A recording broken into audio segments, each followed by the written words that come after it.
Very. Mm-hmm. Can you hear me? Anam, Atika, Sahar, Sana, Fozia, and then Dr. Sheila.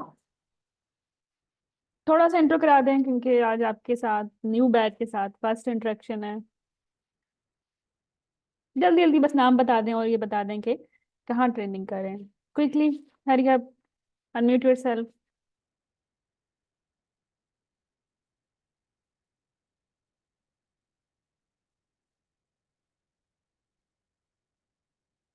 Hmm. Yes, waiting. बारिश का पहला कतरा कौन?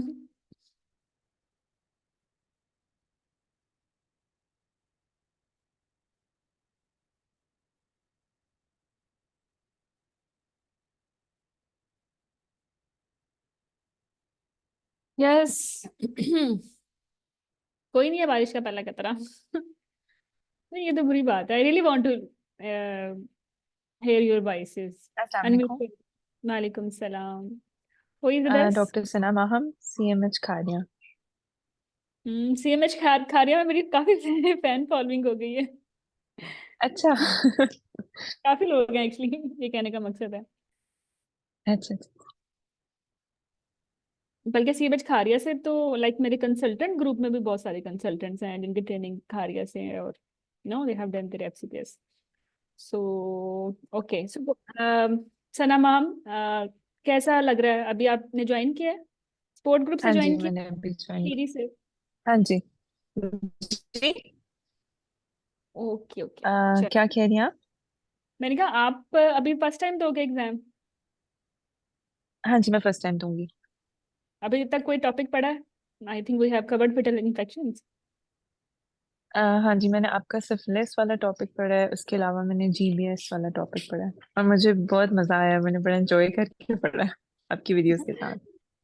अच्छा, ये तो बड़ी हैरानगी की बात है क्योंकि सिफिलिस और GBS से तो लोग भागते हैं। मतलब कंपैरेटिवली डिफरेंट हैं और डिफिकल्ट टॉपिक्स हैं ये, specifically syphilis.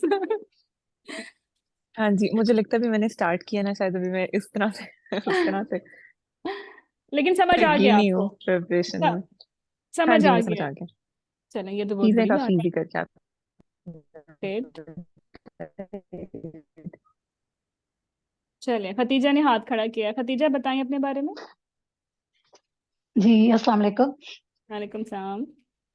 Ji I am doctor Khadija from Dow hospital Ojha campus, Karachi. Yes Karachi. Okay, तो अभी आपने भी अभी ज्वाइन किया, फर्स्ट टाइम देंगे जी एग्जाम? जी फर्स्ट अटेम्प्ट है। जी जी फर्स्ट अटेम्प्ट। ओके, चलें कुछ और बताएं अपने बारे में। अभी अभी तो मैं रोटेशन पे हूँ, मैक्सिमम टाइम ट्राई कर रही हूँ स्टडी को दूं, यही टाइम है। फिर उसके बाद नाइट ड्यूटीज ये वो।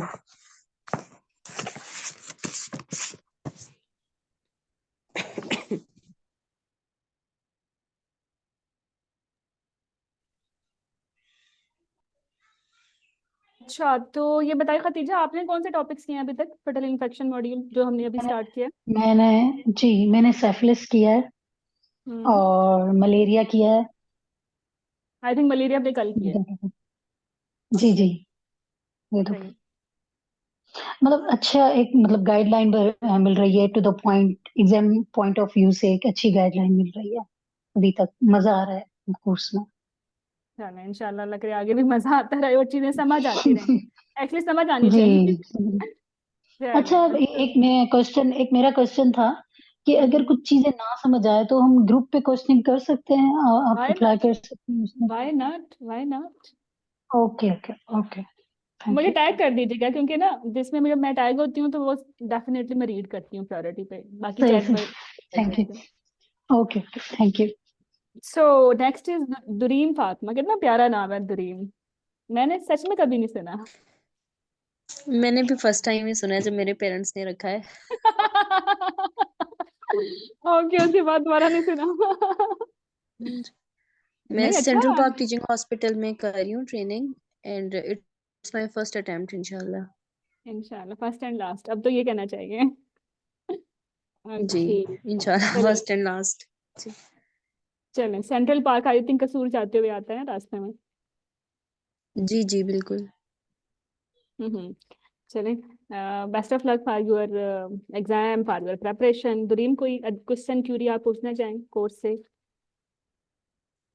एक्चुअली मैंने जब सीनियर से रिव्यूज लिए हैं तो मुझे यही सजेस्ट किया गया कि आप 10 टीचर्स भी पढ़ोगे, आप ईबीएम भी पढ़ोगे, सिर्फ गाइडलाइंस पे रह के आप टेस्ट जो आईएमएम का एग्जाम है वो क्लियर नहीं कर सकते हो। तो इधर जब मैंने ज्वाइन किया तो मुझे यही पता चला कि वो जो सारी बुक्स हैं वो आउटडेटेड हो चुकी हैं, हमने सिर्फ गाइडलाइंस को फॉलो करना है। तो ये जो क्वेरी है ना मेरे माइंड में, ये अभी तक कंफ्यूजन में ही चल रही है। हाँ ये होनी भी चाहिए बिल्कुल। सीनियर्स है ना आपके, जब उन्होंने पढ़ा था तब तक तो काफी हद तक ईबीएम करते थे लोग ना, मतलब कुछ हद तक वो जी नहीं होती।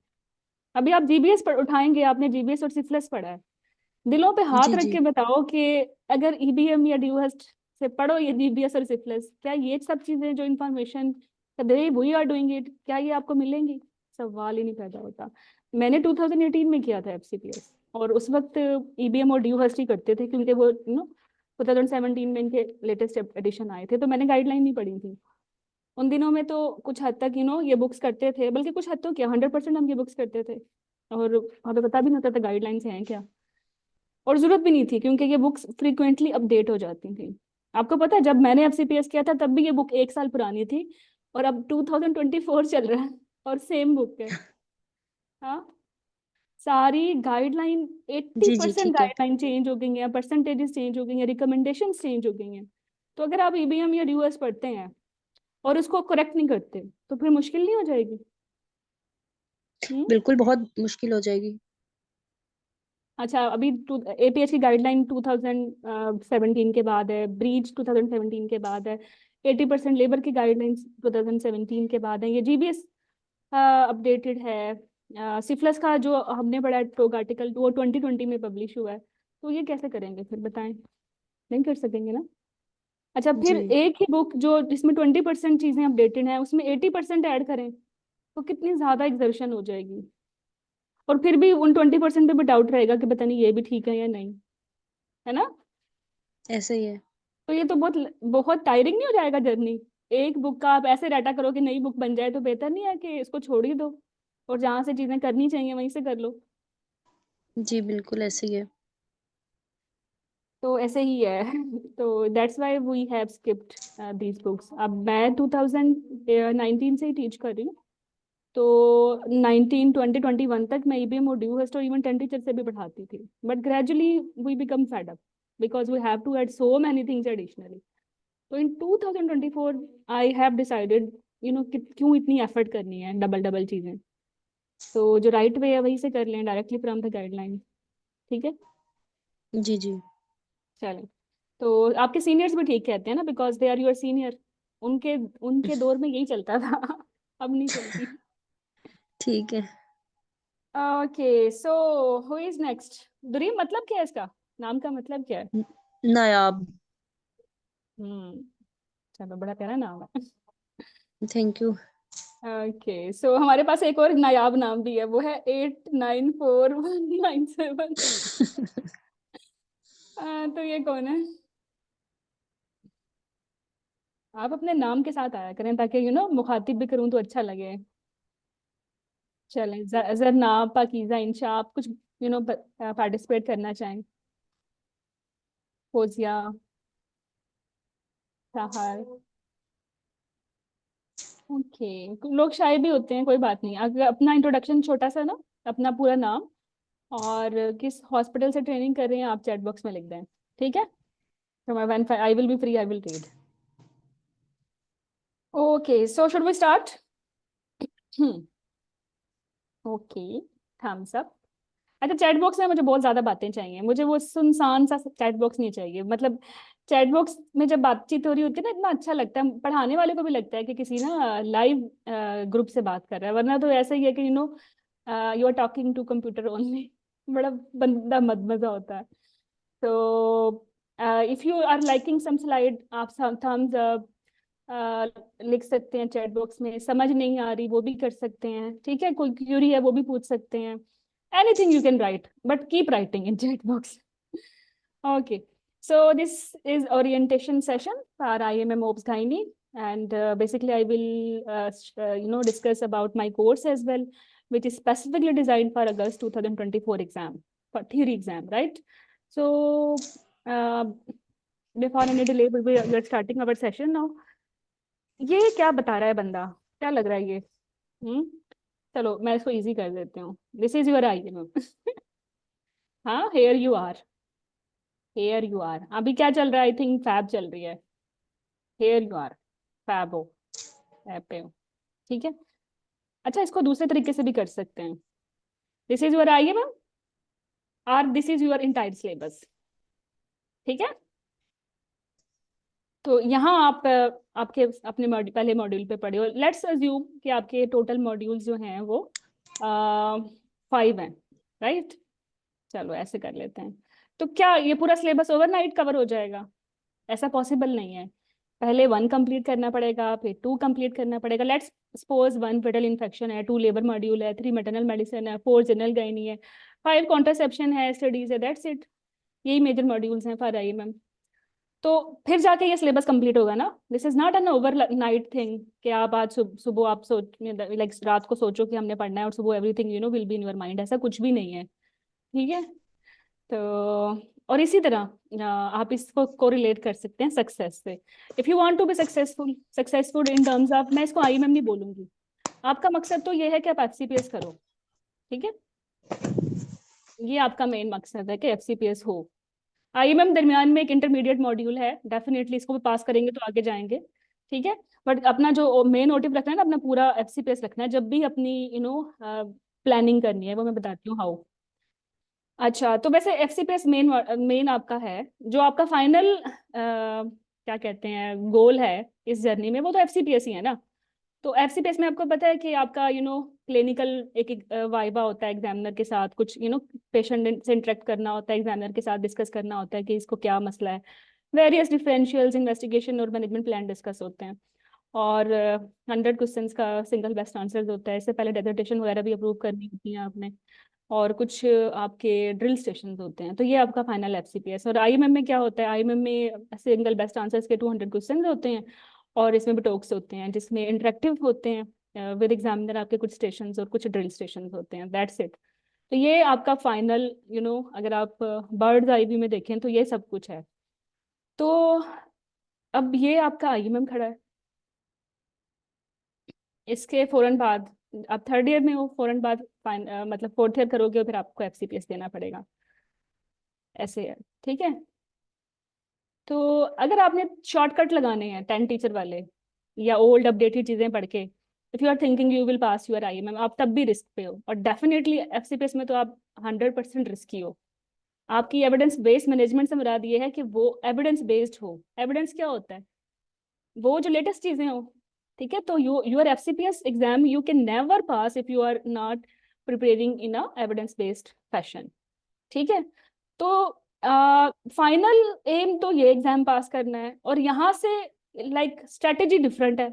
शॉर्टकट्स हैं, हाँ, समरीज हैं, शॉर्टकट्स हैं, और ओल्ड इंफॉर्मेशन है. somehow like let's suppose IMM मिरेकली पास कर भी लेते हो, तो क्या FCPS करोगे कभी पास? क्या कभी एग्जामिनर को कर सकते हो कन्विंस कि ये जो आप मैनेज कर रहे हो उल्टी सीधी पुरानी चीजों पे, तो ये ठीक है? नहीं ना. तो पहले ही अपने आप को ठीक कर लो. हाँ, जब जाके मंजिल पे पता चलेगी वो मंजिल ही मंजिल नहीं थी, तो कितना दिल खफा होगा. तो अभी तो यू हैव आपके पास 2 ईयर है खुद को ठीक करने के, ठीक है, चीजें सीखने के, इम्प्लीमेंट करने के, ताकि ये फाइनल एग्जाम खैरियत से तुम पास करो. तो पता है ये एग्जाम कैसे पास होगा? आपको इससे पहले IMM पास करना है, ठीक है. और आपको अच्छी अपनी क्लिनिकल अप्रोच डेवलप करनी है, और अपना entire syllabus in a standard way, in an evidence based way आपने प्रिपेयर करना है, ठीक है.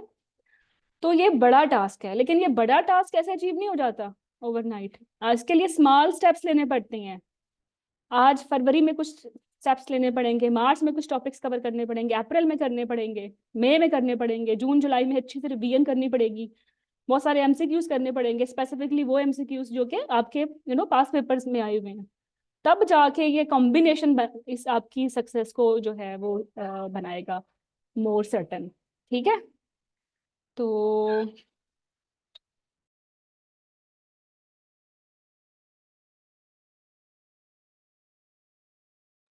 ओके सो अब ये बड़ा अच्छा किक स्टार्ट हो गया शुरू में ही अच्छा हो गया आपने क्वेश्चन पूछ लिया। दरीम दुरीन दरीन दुरीन क्या है ये, दोबारा प्रोनाउंस करो। दुरेन क्या है भाई, प्रोनाउंसिएशन का मसला मुझे हो रहा है। ओके दुरेन ओके चलें। तो we will start from IMM theory syllabus, then we will discuss कौन सी प्रैक्टिस बुक्स करनी है, कौन से पास पेपर्स बुक्स करनी है। ठीक है, और अगर आप रिपीटर हैं तो कुछ और भी आपके लिए एडवाइसेज हैं, आपको कुछ ज़्यादा करना पड़ेगा। ठीक है, वो एंड पे बताती हूँ। तो एग्जाम फॉर्मेट आईएमएम का जो पेपर है आपका 200 क्वेश्चंस का, उसमें जो डिस्ट्रीब्यूशन होती है वो 70% ओप से होती है। मैं इसको ओप्स नहीं कहती, मैं इसको लेबर कहती हूँ और 30% आपके गायनी के जो होते हैं मॉड्यूल्स, उससे आपका एग्जाम आता है। अच्छा, तो labour is main, you know ये like 50 question straightforward, 50-60 labour से आएंगे। ठीक है, और बाकी जो क्वेश्चंस हैं वो फिटल इन्फेक्शन, एंटीनेटल और मैटरनल मेडिसिन से आएंगे अमंग दीज 70। और जो 30% बाकी पीछे पोर्शन बचेगा गायनी का, उसमें जो मेजर आएंगे वो कॉन्ट्रासेप्शन और जनरल गायनी से आते हैं, और कुछ यूरो गायनी से और प्री मैरिगन कंडीशन से भी आ जाते हैं, अर्ली प्रेगनेंसी से भी आ जाते हैं। तो ओवरव्यू, बर्ड्स आई ओवरव्यू एकदम से आप देखना चाहिए अपने पेपर को, तो 70% आप क्या पूरा पेपर ओब्स की तरफ है। ठीक है, you should be very good towards obs topics, और 30% आपके गायनी के टॉपिक्स हैं। अच्छा, आवाज एफसीपीएस नहीं में आ रही आपकी बिल्कुल भी। किस किस को आ रही है आवाज? मुझे तो ओके है आवाज का जो सिग्नल आ रहा है। हाँ,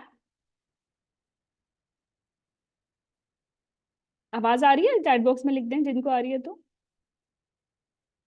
हम्म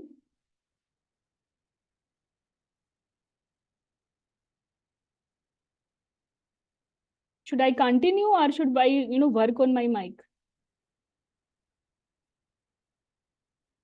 हेलो अनम, आपको आ रही है मेरी आवाज? आयशा, सना, शीला, गुलशन।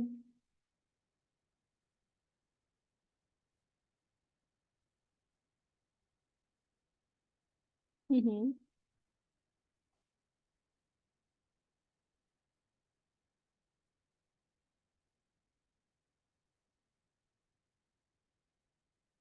ओके, शीला को आ रही है तो फिर सबको आ रही है ना।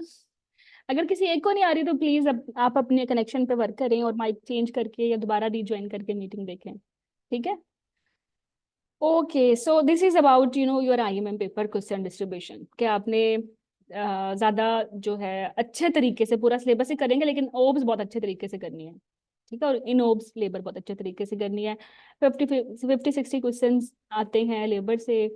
अच्छा, ये 200 में 70% से बता दिया है कि 120 क्वेश्चन अप्रॉक्सीमेटली जो है, 130 क्वेश्चन अप्रॉक्सीमेटली आपके ओप से आएंगे, जिसमें 50-60 लेबर से, फिटल मेडिसिन या इन्फेक्शन से 20%, प्रेगनेंसी इन्फेक्शन से 15, मेडिकल डिसऑर्डर से 15, और गायनी में इसी तरह 5 या कम मैक्सिमम 10 आ जाते हैं। यूरो गायनी से, अर्ली प्रेगनेंसी के भी यही हालात हैं, लेकिन जनरल गायनी से डबल आते हैं। इनफर्टिलिटी से अच्छे खासे आते हैं, इंक्लूडिंग पीसीओ एंड एंडोमेट्रियोसिस। ठीक है, जनरल गायनी में भी सॉरी, जो मेन टॉपिक है जनरल गायनी का वो पीसीओ एंडोमेट्रियोसिस उसी में आता है, लेकिन पीसीओ की इनफर्टिलिटी, एंडोमेट्रियोसिस की इनफर्टिलिटी वो इनफर्टिलिटी मॉड्यूल के साथ आती है। दे लव इनफर्टिलिटी एक्चुअली। अगर आपके गायनी से जो ज्यादा क्वेश्चंस आप देखेंगे वो इनफर्टिलिटी के होंगे, या फिर आप देखेंगे वो एचएमबी से आते हैं। ठीक है, तो अगर आपकी ओब्स अच्छी है और अगर आपके ये दो टॉपिक्स भी अच्छे हैं तो पेपर पास हो जाता है, इतने ज्यादा क्वेश्चंस आते हैं इन दोनों से। और फिर प्री मैरिगनल कंडीशंस हैं जिसमें एंडोमेट्रियल हाइपरप्लेजिया और सिन आ जाते हैं। ठीक है, थोड़ी सी और डिटेल्स हैं कि पेपर 1 में भी 100 सिंगल बेस्ट आंसर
गावा खाना है।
ओके, अपोलॉजी, थोड़ा सा कनेक्शन एरर आ गया था। चलें, so where we were here at exam format, और एग्जाम फॉर्मेट आपको बता दिया, सिंगल बेस्ट आंसर्स पे, कोई थ्योरी लिखनी नहीं है, कुछ ऐसा नहीं है, शॉर्ट ऐसे क्वेश्चंस नहीं है, ठीक है।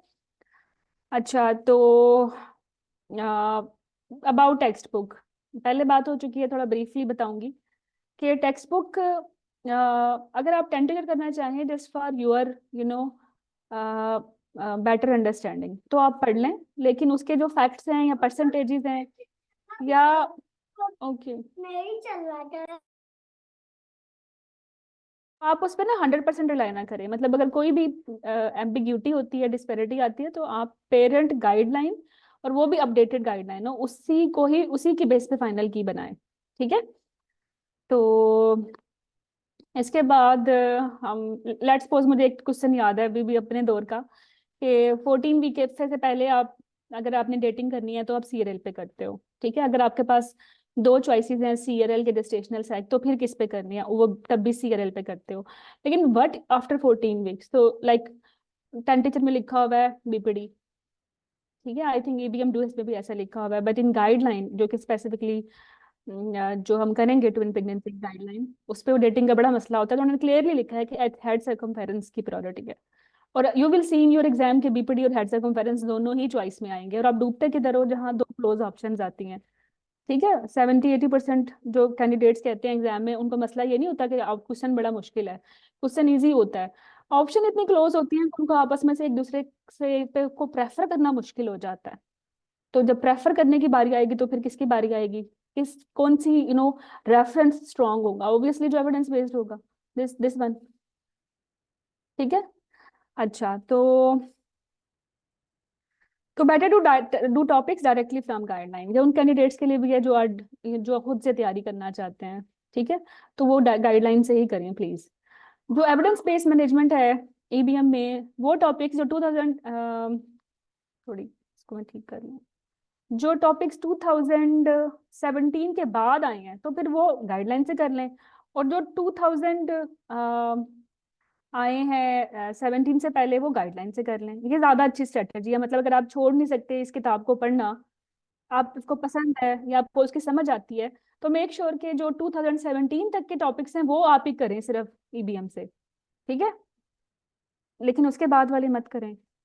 और गाइडलाइन सिर्फ ऐसे चेंज नहीं हुई है इनमें कि लाइक कम कम चेंज हो, ये बहुत ज्यादा चेंज हुई है, ठीक है। जो आपके दो क्लोज ऑप्शन हैं, आप उनमें से डिस्क्रिमिनेट नहीं कर पाएंगे, मुश्किल हो जाएगी आपको। तो सबसे पहला हमारी जो थ्योरी के सोर्सेज हैं वो हमारी गाइडलाइन ही है, ठीक है। और उसके बाद अगर आप still if you love to read these topics from textbook जो कि अवेलेबल चॉइसेस में ईबीएम या ड्यूहर्स्ट है, तो फिर 2017 से पहले वाले ही करें, उसके बाद जो टॉपिक्स हैं वो मत करें। और इसके लिए फिर आपको लिस्ट बनानी पड़ेगी बैठ के कि ये टॉपिक्स अपडेट हो गए हैं। आई थिंक ये मैंने एक लिस्ट बनाई भी हुई है मैट होम ई लर्निंग के टेलीग्राम पेज पे, कीवर्ड डाल के आप ढूंढ भी सकते हैं। ठीक है, ओके, फिर आ जाते हैं, हाँ, फिर stay away from these books पे आ जाते हैं, जो पहले ही बात हो चुकी है। ईबीएम नहीं करनी, ड्यूएस नहीं करनी, और देखो 10 टीचर भी नहीं करनी। ये जो बुक है ना, बेसिकली इसको खोल के देखो तो ये books is specifically designed for graduate levels. जो एमबीबीएस में लोग करते हैं ना फाइनल ईयर में गायनी ओप्स, वो 10 टीचर से करते हैं। ये ग्रेजुएट लेवल की बुक है, अंडर ग्रेजुएट आप कह लें, बल्कि ग्रेजुएशन तो इसको पास करके करेंगे। तो आप पोस्ट ग्रेजुएशन कर रहे हो, FCPS is post graduation, MCPS is post graduation. तो पोस्ट ग्रेजुएशन के लिए थोड़ी कम है। ठीक है, पहले कभी पढ़ी थी एमबीबीएस में तो yes you can revise revise में ना, बेसिक थिंग्स के लिए आप कर सकते हो, लेकिन बेसिक क्वेश्चन आते नहीं है। अब तो आपके पोस्ट ग्रेजुएट लेवल के क्वेश्चन आते हैं, तो इतनी खास इंप्लीकेशन नहीं है। ठीक है, अगर कोई कहता है कि मैंने सिर्फ ईबीएम पढ़ी है, मैंने सिर्फ ड्यूहर्स्ट पढ़ी है, मैंने सिर्फ टिंटेचर पढ़ी और मैंने आईएमएम पास किया है, उसने जरूर पास किया होगा। लेकिन मैंने आपको क्या बोला है कि आपका जो मेन एम है, आपका जो नजरें हैं, वो तो एफसीपीएस पे होनी चाहिए ना।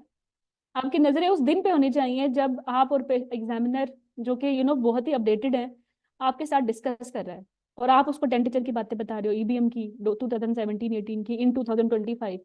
तो how you will save your life at that day, वो चीज आपने ध्यान में रखनी है। ओके, अब आपको पता है लाइक एफसीपीएस का जो टॉक स्टेशन अभी रिसेंट एग्जाम में आया, वो वल्वोडाइनिया आया हुआ है, like vulvodynia, can you imagine the entire station.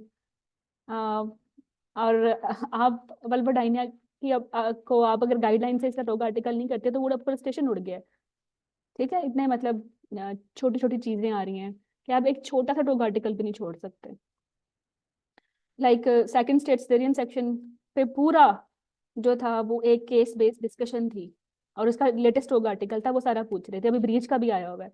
तो how you can rely on EBM and Dewhurst, जिनको पता भी नहीं है इन बातों का, ऑब्वियसली एट दैट टाइम तो ये चीजें थी भी नहीं। एनीवे मैंने पूरा मॉड्यूल के ना, ये 18 मॉड्यूल्स हैं बाय कॉलेज आपके, तो उनको भी मैंने 12 मॉड्यूल्स में किया, क्योंकि मैं इनको 12 मॉड्यूल्स में मर्ज करके पढ़ाती हूँ।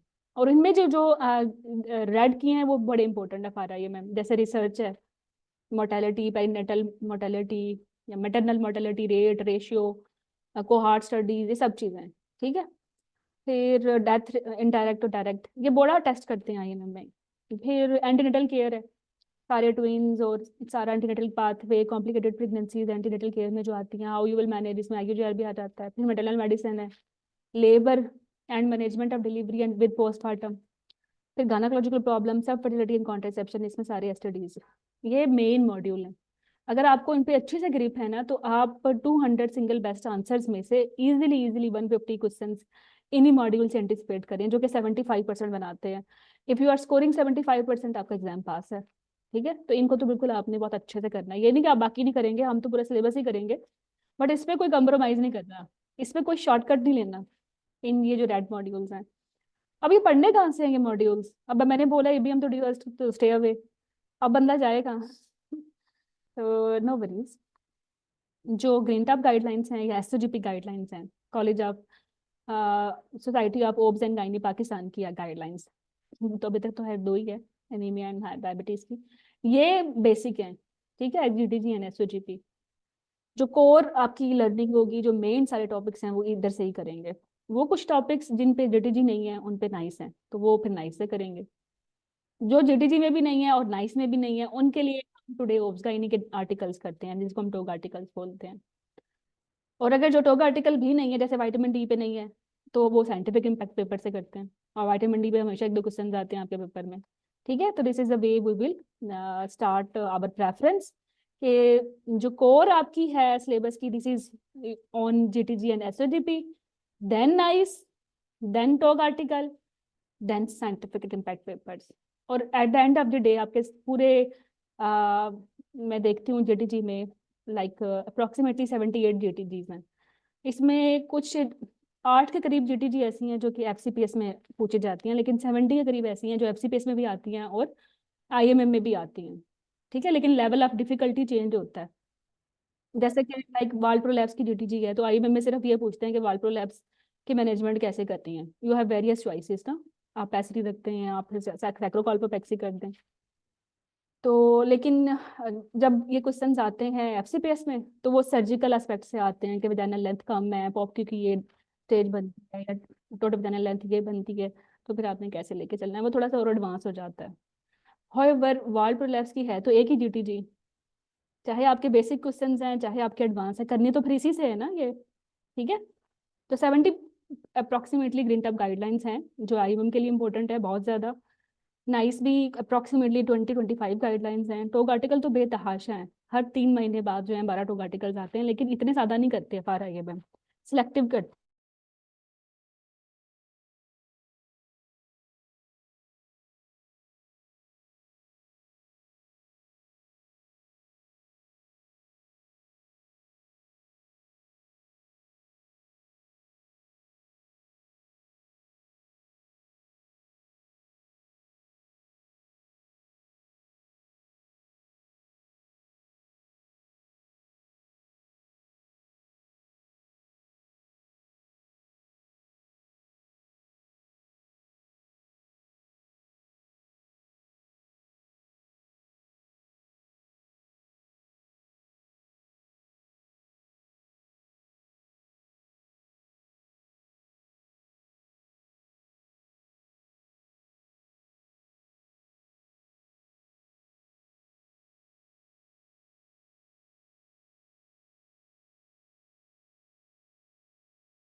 हाँ, सॉरी फॉर डिले। तो we were at priority order कि अगर कोई टॉपिक ऐसा है जिसपे दो डिफरेंट सोर्सेज हैं, तो फिर जो फाइनल की है वो हम कौन सी तय करेंगे? फाइनल की तय करेंगे प्रायोरिटी ऑर्डर। लाइक अगर जीटीजी बोलती है कुछ और नाइस बोलती है कुछ और, तो जीटीजी इज इम्पोर्टेंट, की जीटीजी से बनेगी। नाइस कुछ बोलता है, टोग आर्टिकल कुछ बोलता है, तो की किससे बनेगी? नाइस से बनेगी। टोग आर्टिकल कुछ बोलता है, सिर्फ उसी टॉपिक पे कुछ और बोलता है, कुछ कुछ मसले हैं, ज्यादा नहीं है, हार्डली 4-5 जगहों पे छोटे छोटे मसले आते हैं, तो वहां पे टोग आर्टिकल हमारी प्रायोरिटी है। ठीक है, और जिसके एग्जांपल मैंने आपको यूट्राइन एनॉमलीज के साथ दी है कि हम जो मेन इन्वेस्टिगेशन चूज करते हैं overall for all kind of uterine anomalies, वो एमआरआई है, बिकॉज टोग सेज दिस। ठीक है, और साइंटिफिक इम्पैक्ट पेपर कहता है कि 3D डोपलर है। तो अगर let's suppose if both are in choice, तो फिर ये भी एविडेंस है, ये भी एविडेंस है, फिर हम क्या चूज करेंगे? फिर जो एविडेंस ज्यादा स्ट्रॉन्ग है, this is TOG article, then we will choose MRI. Right, चलो। तो ये हमारे प्रायोरिटी ऑर्डर्स हो गए। सोर्सेज को दोबारा तय कर दूं कि 60% या कोर फाउंडेशन तो आपकी जीटीजी एसओजीपी ही बनाएंगे for your IMM, even for your FCPS.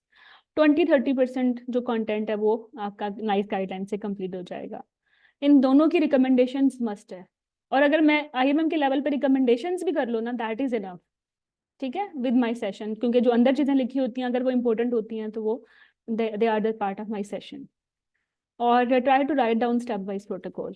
It is very important. अगर आपके क्वेश्चंस में कुछ भी आता है तो this is step wise protocol. अब मैं इसके एग्जांपल अगेन देती हूँ, लाइक लेट्स सपोज हमने प्रीविया डायग्नोज करना है, तो प्रीविया ऐसे नहीं डायग्नोज करना कि किसी भी रैंडम जो है जेस्टेशनल एज पे उसको बुला लें।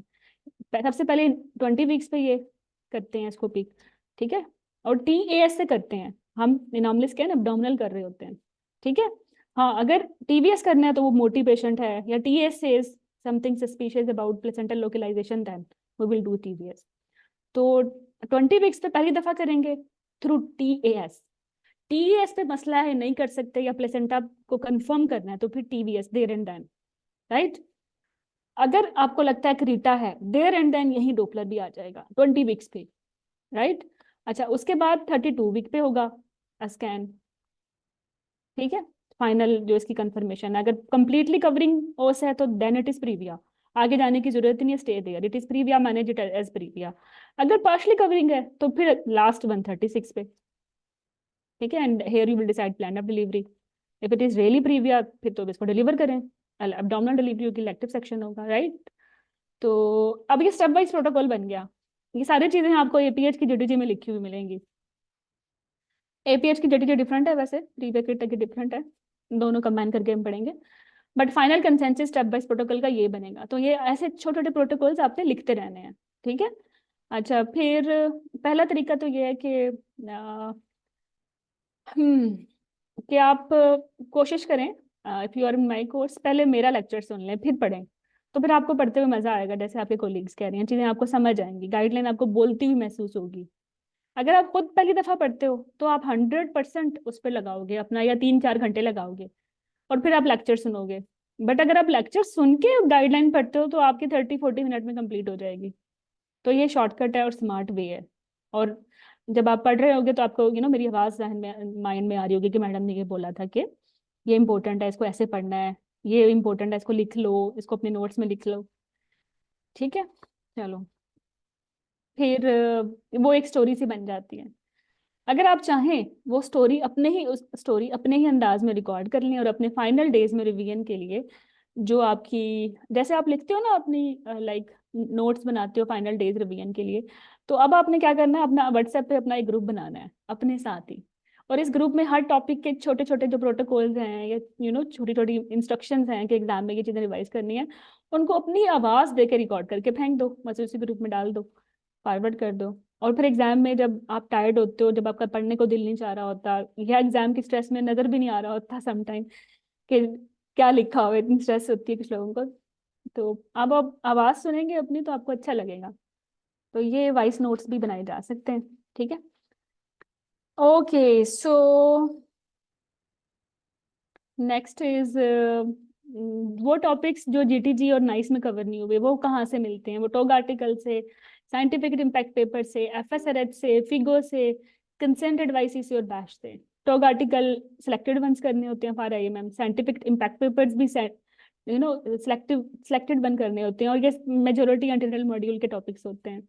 कॉन्ट्रासेप्शन सारी की सारी FSRH से करनी है। अगर आप EBM DOS के UKMEC 4 पढ़ भी लोगे ना फॉर OCP कॉन्ट्राइंडिकेशन, आप एग्जाम नहीं पास कर सकते, ठीक है। तो ये आपको यहीं से पढ़ना है FSRH से, और मैं FSRH से ही पढ़ाऊंगी। तो फिर आपको समझ आएगी कि UKMEC 4 और 3 में क्या डिफरेंस है स्पेसिफिकली, OCPs और POPs, और ये एग्जाम में बहुत आते हैं IMM के। फिर आपको हाइपरटेंशन और डायबिटीज दोनों UKMEC 4 लग रहे होते हैं, हालांकि डायबिटीज 3 और 4 में दोनों में आ जाती है। This is hypertension at certain levels which is always almost at UKMEC 4। But moving forward, infections और STI सारी की सारी हम बैच से करते हैं, जनरल डिस्चार्ज बैच से करते हैं। और Figo oncology, early pregnancy, consent advice, surgery बहुत ज़्यादा लंबा चौड़ा नहीं है IMM के लिए। सिजेरियन सेक्शन के स्टेप्स या VH-TH के स्टेप्स या एमनियोसेंटेसिस, CVS के कॉम्प्लिकेशंस हैं, इक्का दुक्का सर्कलाज की complication, that's it. Early pregnancy में GTG और नाइस तो करते ही हैं, लेकिन जो माइजोब्रेस्टोल की डोजेज हैं वो हम फिगो से भी करते हैं, ना सिर्फ अर्ली प्रेगनेंसी मिसकैरेजेस के लिए बल्कि इंडक्शन ऑफ लेबर के लिए भी, और इनमें थोड़ा डिफरेंस भी और डिस्पैरिटी भी है, ठीक है। How you will start preparation. जैसे मैंने अभी बताया है कि सबसे पहले तो मुझे सुन लें, सुनने के बाद फिर रीड करें, क्योंकि 100% एक इंसान, एक माइंडफुल इंसान, एक किसी अच्छे स्टूडेंट की ये स्ट्रेटेजी कभी नहीं होनी चाहिए कि किसी एक शख्स पे 100% वो तवक्कल करके बैठे। ठीक है, इसलिए हमेशा वो कहते हैं ना, सीइंग इज बिलीव, वो करना चाहिए आपको। ठीक है, तो गाइडलाइन से एक दफा पढ़ लें, पहले मुझे सुन लें और फिर पढ़ लें।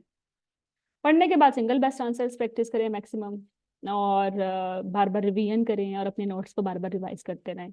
EMQs एक्सटेंडेड मैच क्वेश्चंस होते हैं, ये आपके एग्जाम में नहीं आते, सिंगल बेस्ट आंसर्स आते हैं।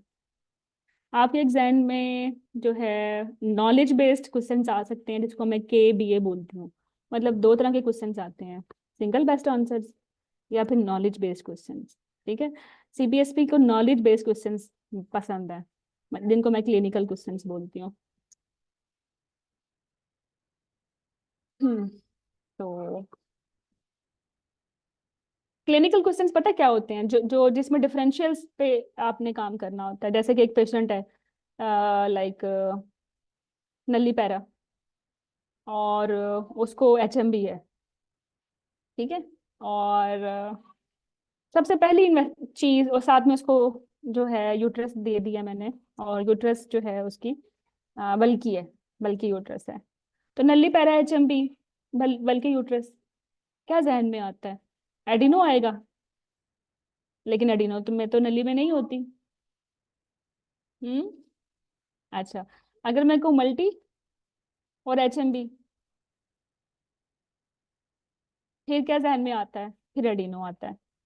ठीक है, तो फिर बल्कि यूट्रस है और HMB भी है, फिर यहाँ क्या आएगा? क्योंकि एडिनोमाइसिस तो we will see in multiparous, तो भी यहाँ फाइब्राइड आएगा। ठीक है, क्यों फाइब्राइड आएगा? फाइब्राइड में भी तो मैसेज होते हैं, यूट्रस बड़ी हो जाती है, बल्कि यूट्रस क्या होती है? बड़ी यूट्रस, फाइब्राइड के साइज की वजह से बड़ी हो जाएगी, दैट्स इट। तो देखो, अगर लाइक इसमें अब ये हमारी पहली DD बनती है इस पेशेंट में, और इस पेशेंट में पहली DD हमारी ये बनती है। तो ये क्लिनिकल नॉलेज बेस्ड क्वेश्चंस हैं, ये CPSC का फेवरेट स्टाइल है। ये हाई यील्ड क्वेश्चंस होते हैं एग्जाम के, जो जब ये नॉलेज बेस्ड क्वेश्चंस आते हैं एग्जाम में, तो ये आपको पता है आपके स्कोर कैसे आता है, 77.2 या 74.2? कोई आपको क्या लगता है, अगर एक क्वेश्चन का 1 नंबर है तो 74 आना चाहिए? इट्स मीन ऐसा नहीं है। कुछ क्वेश्चंस जो मेजोरिटी खराब कर रही है, आप उसको ठीक कर रहे हो, आपको ज्यादा उसकी परसेंटेज मिलेगी, उसको उसका एक ही बजाय आपको 1.5 मिल सकता है। तो ये वो नॉलेज बेस्ड क्वेश्चंस हैं जो कि जिस पे आप दूसरों से प्रेफर होते हो। एनीवे, तो मूविंग फॉरवर्ड,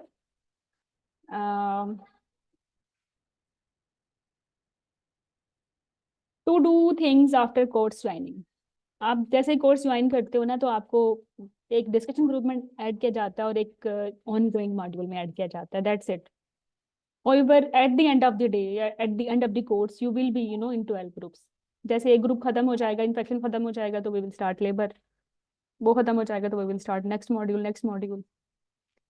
तो this is the way we will complete every module through the groups.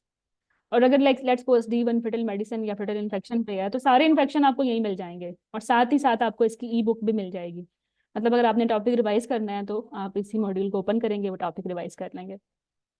पहले तो मैं ऐसा नहीं करती थी, E-बुक में साथ अटैच नहीं करती थी। जो कैंडिडेट्स चाहते थे वो फिर कोरियर करवा लेते थे, लेकिन कोरियर करवाना थोड़ा कॉस्टली पड़ जाता है, बुक्स अलग से खरीदना, और अपने कोर्स भी लिया फिर बुक्स भी खरीदें।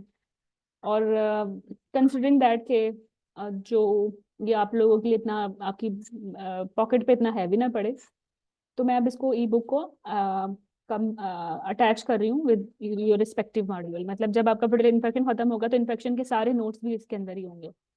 ठीक है, अगर आपको वैसे ही हार्ड बुक से पढ़ना अच्छा लगता है, तो आप मंगवा लें additionally, and you have to pay for this. अगर आप कंफर्टेबल हैं ऑनलाइन पढ़ने से, तो फिर ऐसे भी ठीक है। और एक दफा ही लेक्चर सुनते हो ना, बार बार तो नहीं सुनते। बार बार रिवीजन के लिए you must have something from where you can read actually till your exam. तो दैट्स वाई इसकी जो E-बुक है वो अब आपको अवेलेबल होगी in the same module. Like labour की सब चीजें आपको लेबर में मिल जाएंगी, मेडिकल डिसऑर्डर की मेडिकल डिसऑर्डर में ही आपको सारे नोट्स मिल जाएंगे, एविडेंस बेस्ड। ठीक है।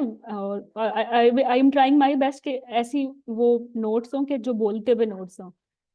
आपने सुना है talking PPTs, like adding some tables, pictures, mnemonics, information की डिलीवरी, कि आपके माइंड में रजिस्टर हो जाए।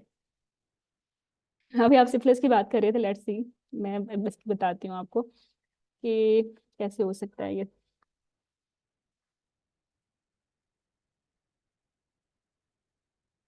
हम्म लेट्स सी, जैसे ये एक आप देखें, इसमें इन्होंने मलेरिया के ड्रग्स बताई हुई, किस किस ड्रग में कितनी रिकरेंस होती है। तो ये सिलेबस में ना इतना बोरिंग सा लिखा हुआ था, तो I have given this picture कि रिकरेंस जो है इस ड्रग के साथ ऐसे है, क्यूनिन के साथ ऐसे है, आर्टिमिथर के साथ ऐसे है, मेफ्लो के साथ ऐसे है। और फिर मैंने इसको ऑर्डर दे दिया, 63 के बाद 85, 85 के बाद 98 और फिर 121। तो अब इसको याद करना ना स्टूडेंट के लिए ईजी है। ये टॉकिंग पीपीटीज या टॉकिंग नोट्स हैं, बेसिकली लाइव नोट्स। या लेट्स सपोज, हाँ लेट्स सपोज डेफिनेशंस हैं, पूरी गाइडलाइन में बार बार आ रही हैं। अब किसी ने पूरी गाइडलाइन नहीं पढ़ी तो उसको क्या पता what does it mean by severe malaria या अनकॉम्प्लिकेटेड मलेरिया, कंजेंटल मलेरिया। तो ये डेफिनेशन आपको अलग से मिल गई, तो now you will remember them easily.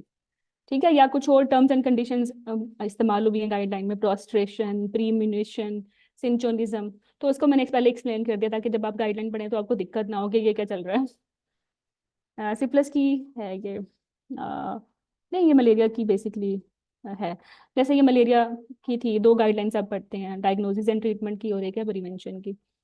लेकिन ये मॉस्किटो बेस्ड इन्फेक्शन है, तो यू मस्ट नो कि what other infections are mosquito based, Zika, dengue, chikungunya भी तो है ना, and how they are different with each other. ये आपके नॉलेज बेस्ड क्वेश्चंस के लिए बड़ा अहम है।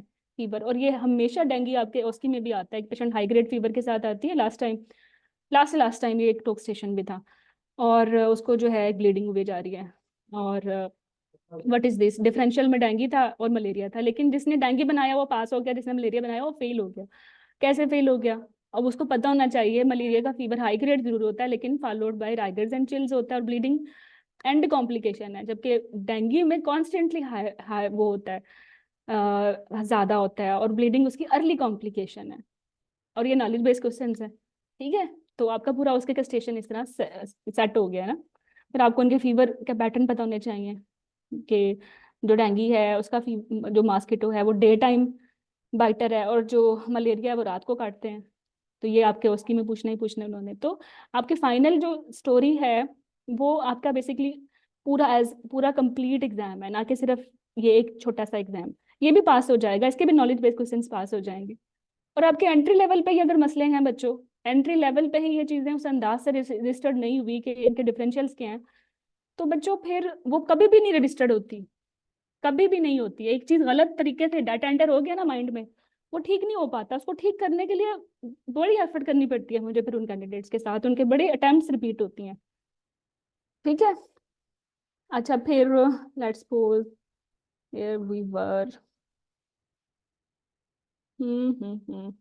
अच्छा जैसे ये वेरियस रैशेज हैं,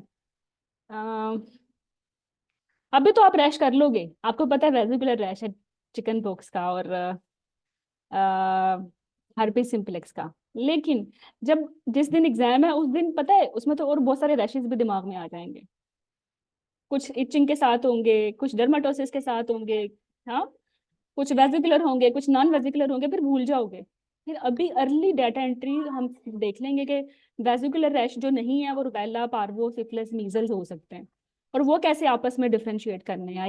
या नॉन वेजिकुलर में स्टेप्टोकोकल जो सेप्सिस के साथ आते हैं।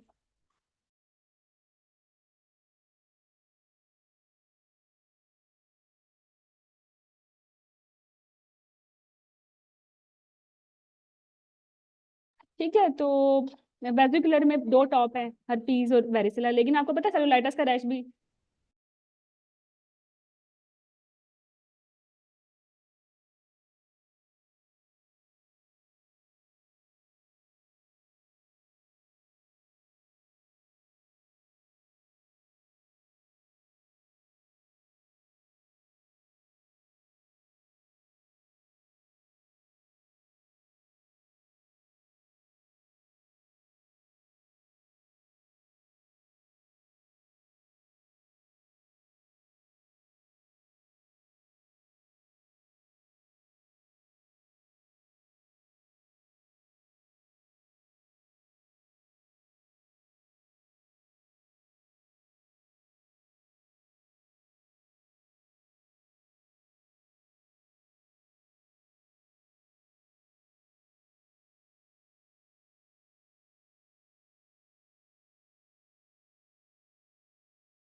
इस तरह फिर आपको ना एंट्री लेवल पे अच्छी तरीके से अगर आप चीज़ों को रजिस्टर करोगे तो फिर आपके फॉरएवर ही इंशाल्लाह काम आएंगे। अच्छा, मेरा मकसद था कि मैं बताने का नोट्स कैसे बनाए जा सकते हैं या मैं कैसे बना के देती हूँ आप लोगों को, तो वो मैं बता रही थी। तो यार देखो, अब देखो तस्वीरों के साथ इजी हो गया। हम कितने सारे रैशेस पढ़ते हैं, तो हम तस्वीरें देख लेंगे तो वो रजिस्टर हो जाती हैं। ठीक है, तो ये भी चीज़ें, वरना ये ईबीएम का टेबल है जो कि बेसिकली मुझे पसंद बहुत है और अभी तक कोई चेंज भी नहीं आया, तो मैं ऐसे ही करती हूँ। लेकिन इस टेबल को अगर हम ऐड कर दें इन पिक्चर के साथ तो फिर आपके डिफरेंशियल्स आपके माइंड में रजिस्टर हो जाते हैं। मूविंग फॉरवर्ड और क्या होगा इधर।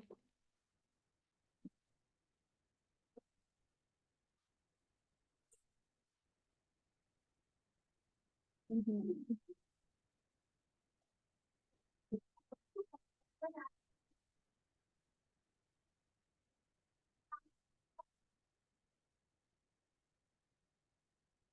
जैसे ये टोक्सोप्लाज्मोसिस है, तो ये कैट से होता है, तो इस तरह से पिक्चर लगा दी जाए आपके माइंड में रजिस्टर हो जाएगी ये टोक्सोप्लाज्मोसिस कैट डिलीवर करता है। और इसकी ट्राइएड है CCC, इसमें 3 चीजें देखनी है।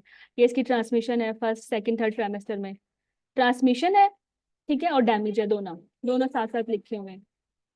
तो इस तरह से अगर आप अपने नोट्स बनाएंगे या आप मेरे पढ़ेंगे तो it will make your life easy. जैसे आप जब जीबीएस पढ़ते हैं तो आपके जहन में इतने सारी क्वेश्चंस होते हैं, ये सब चीजें इंफॉर्मेशन मिक्स हो जाती हैं, क्योंकि वो तो प्लेन पैराग्राफ में लिखा हुआ है जीटीजी में क्या करना है क्या नहीं करना। तो eight the end of the day आपको ये बताना चाहिए स्वैब आपने बेसिकली लेना कब है, ठीक है, अगर पॉजिटिव है तो क्या इम्प्लीकेशन और नेगेटिव है तो क्या इम्प्लीकेशन है, दैट्स इट। तो this is the way you can make notes. So here I was, तो यस, तो जैसे फटल इन्फेक्शन चल रहा है तो इसलिए पीपीटी भी इसकी ओपन थी इसलिए मैंने दिखा दी साथ के साथ। तो जो D1 ग्रुप है उसमें फिटल इन्फेक्शन सारे के सारे और उनके सारे ई नोट्स अवेलेबल होंगे and till your exam they will be accessible, आप आराम से इनको पढ़ सकते हैं। तो मेन आप इसी मॉड्यूल को सोर्स रखेंगे, पेरेंट सोर्स, और इसके साथ छोटी सी अपनी बुकलेट बना लेंगे जिसमें आप अपने स्टेप वाइज प्रोटोकॉल लिख लेंगे, ठीक है, और अपने अपने वॉइस नोट्स बना लेंगे व्हाट्सएप पे। तो आप आराम से 100% you can make your right keys in your exam. और same for labour, same for medical disorder, same for antenatal, same for onco, uro, general gynae, infertility, late pregnancy and contraception. और एक बार general tips भी हैं आपके लिए।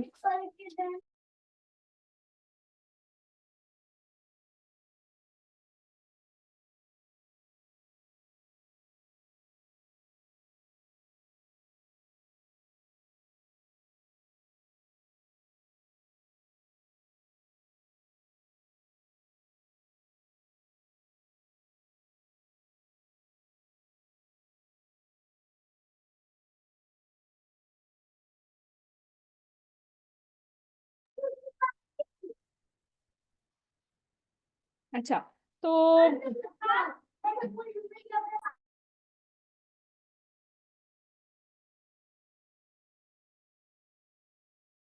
बच्चे मेरे excited हो रहे हैं अच्छा, तो आपके लिए टिप्स हैं कि सबसे पहले तो बच्चों, दिस इज योर बैटल।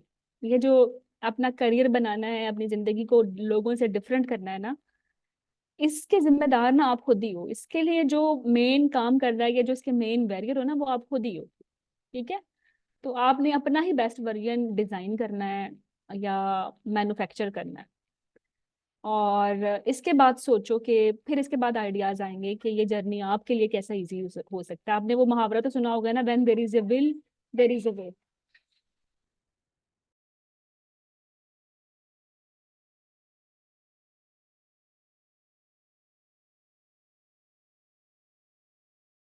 एक मिनट में भी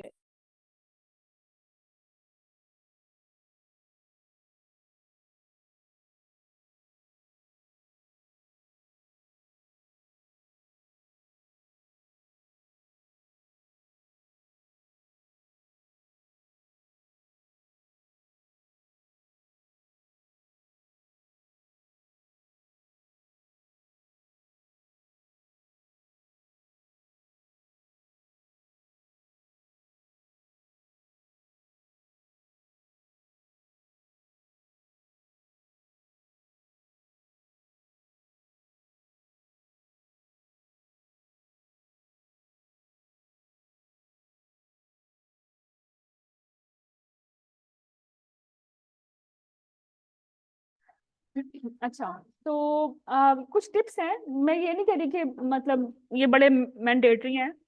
आप चाहें अगर इनको यूज करें ना तो it will make your life comfortable. ठीक है, तो जो आपका डी ग्रुप है ना इन्फेक्शन का, वही ई बुक है। Eight the end of the module compilation जो आपके मेजर टॉपिक्स हैं उन सब के नोट्स उसमें अवेलेबल होंगे। ग्रेजुअली मैं पोस्ट भी कर रही हूँ, आपने देखे भी होंगे। अच्छा देखो, आपने क्या करना है, टॉपिक वाइज अपने स्मॉल फोल्डर्स बनाने हैं। ठीक है, जैसे मेडल मेडिसिन तो एक बड़ा मॉड्यूल है ना, तो उसमें कितने छोटे छोटे टॉपिक्स हैं, डायबिटीज, हाइपरटेंशन, एनीमिया, कार्डियक। तो उनके उनके जो है आप टॉपिक वाइज स्मॉल फोल्डर बना लें, या 2-3 पेजेस उस मेन जो कॉपी या बुक रखें उसमें उनके लिए स्पेसिफिक कर देंगे, डायबिटीज के लिए या हाइपरटेंशन के लिए। उसमें इंपॉर्टेंट इन्फॉर्मेशन जो मैं आपको करवाती हूँ, ये प्रोटोकॉल्स बताती हूँ, वो लिखते रहें। कोई भी नोट या कोई भी अच्छी समरी जो है वो इतनी अच्छी नहीं है जितनी आपकी बनाई हुई अच्छी है। क्योंकि जैसे इंफॉर्मेशन आप कोड करते हो ना, वो अपने मुताबिक अपने best you know utilization plan के मुताबिक आप उसको बनाते हो, जो आपको अच्छा लगता है, ये आपको याद रहती है। ठीक है, तो आप इसको ऐसे कर सकते हो। आप अगर बहुत ज़्यादा लिख नहीं सकते तो आप अपने व्हाट्सएप ग्रुप बना लें हर मॉड्यूल के, और उसमें अपने वॉइस नोट्स डाल दें। लाइक आपने मेरा सिप्लस सुना है, मेरा सिप्लस सुनने के बाद आपको पता तो चला ना कि सिप्लस ये क्लिनिकल फीचर्स क्या हैं, सिप्लस की स्टेजेस क्या हैं, या सिप्लस की जो डायग्नोसिस है उसमें स्पेसिफिक और नॉन स्पेसिफिक टेस्ट किया हैं, उनकी क्या इंपॉर्टेंस है, ट्रीटमेंट क्या है प्रेगनेंसी में, trimester wise and stage wise, और नॉन प्रेग्नेंट स्टेट में क्या है, और कंजेनिटल सिफिलिस क्या होती है, और उसके लिए क्या वर्कअप कराना है बच्चे में, और उसमें क्या कॉम्प्लिकेशंस हैं। अगर आप अपने वॉइस नोट बना लो इसका, अगर आप लिखोगे तो आपके 10-15 मिनट लगेंगे। अगर आप इसके वॉइस नोट बनाओगे मुझे सुन के तो आपके 2 मिनट लगेंगे। लेकिन ये 2 मिनट का वॉइस नोट एग्जाम के नजदीक इतना कीमती होगा कि आप इसको सुनते ही आपका पूरा सिलसिला रिवाइज हो जाएगा। और जो चीजें आपको भूलती हैं वो आपने अपने अंदाज में बोली होंगी या लिखी होंगी। ये दूसरी टिप हो गई, ये वॉइस नोट्स वाली। एक और भी टिप है कि हमने बहुत सारी चीजें करनी है अपनी लाइफ में, सिलेबस भी इनफैक्ट बहुत बड़ा है। डायबिटीज करोगे, एनीमिया करोगे, और जब कार्डियक करोगे तो फिर डायबिटीज भूला खड़ा होगा। लाइक फटल इन्फेक्शन आज कर रहे हैं, मेटल मेडिसिन के बाद सोचेंगे तो वो भूले खड़े होंगे, लेबर करेंगे तो लेबर के बाद दोबारा रिवाइज करोगे, भूले खड़े होंगे। तो बार बार बार रिवीजन भी जरूरी है। ठीक है, तो how you will do revision, आप कोशिश करें हर 15 दिन के बाद वो जो आपके व्हाट्सएप पे वॉइस नोट्स थे ना 2-2 3-3 मिनट के, वो सुन लें। कितना कोई टाइम लग जाएगा, पूरा मॉड्यूल भी इस तरह कर लोगे तो 1 घंटा में वो सारा रिवाइज हो सकता है।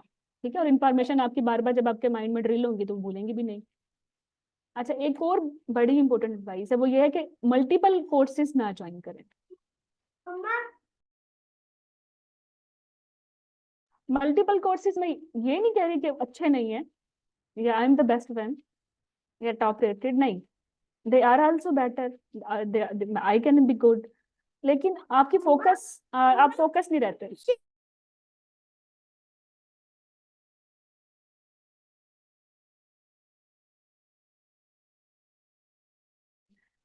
ठीक है, तो आपकी जो अटेंशन है, हाँ, एंड आपकी अटेंशन डाइवर्ट हो जाती है। यहाँ फिटल इन्फेक्शन पे मैं चाहती हूँ आप 100% रखें। जब लेबर हम स्टार्ट करें तो आपका 100%। यस यस,